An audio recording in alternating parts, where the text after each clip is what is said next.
Good morning friends, welcome to another blog.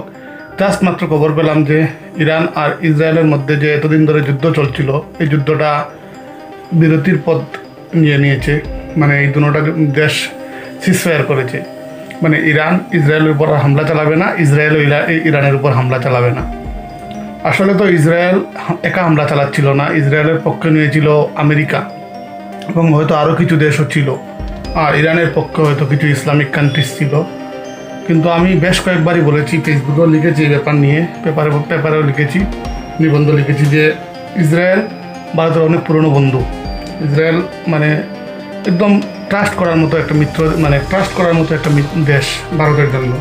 R ইরানও same একই ব্যাপার। ইরানের ক্ষেত্রেও ইরানের কাছ থেকে ভারত এই একদম অন্য একটা সিস্টেমে তেল নিয়ে আসে, তেল পায় ইরান বোধহয় সারা বিশ্বের মধ্যে চতুর্থ বা পঞ্চম হবে তেলের ভান্ডার রয়েছে ইরানের কাছে।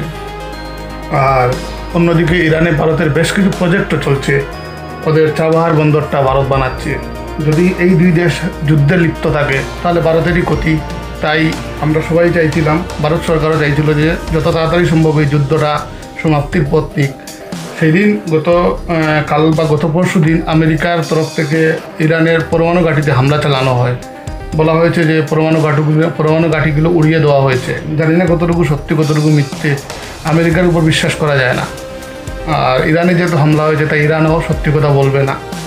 এবার কথা হলো, গতকাল আমি একটা ব্লগ দেখছিলাম, একটা ব্লগারের, বিহারে একজন ব্লগারের ব্লগ দেখছিলাম।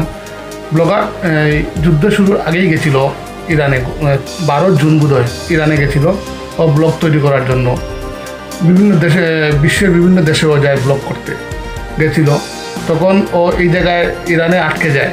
13 জুন যখন ও দেখে যে মানে কন্টিনিউ বোম চালানো হচ্ছে ইরানের উপর ইসরায়েলের তরফ থেকে।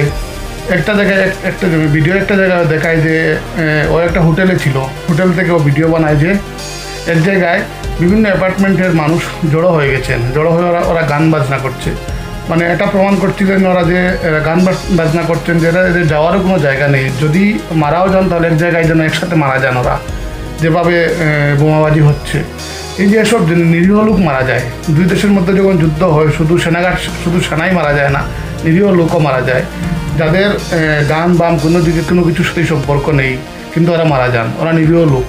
তাই যুদ্ধটা না হওয়াই ভালো। সারা বিশ্বই যেন এখন যুদ্ধের মধ্যে দাঁড়িয়ে রয়েছে, যুদ্ধের ময়দানে পরিণত হয়ে গেছে সারা বিশ্ব। ভারত পাকিস্তান যুদ্ধ চলছে, ইরান ইসরায়েল যুদ্ধ চলছে, ইসরায়েল গাজা যুদ্ধ চলছে বা প্যালেস্তাইন যুদ্ধ চলছে, ইউক্রেন রাশিয়া যুদ্ধ চলছে। কী যে হচ্ছে কিছুই বুঝতে পারছি না। এসব কবে যে বন্ধ হবে? অতি সত্বর এসব বন্ধ হওয়া উচিত। কি এসব যুদ্ধ খেলা? ধন্যবাদ।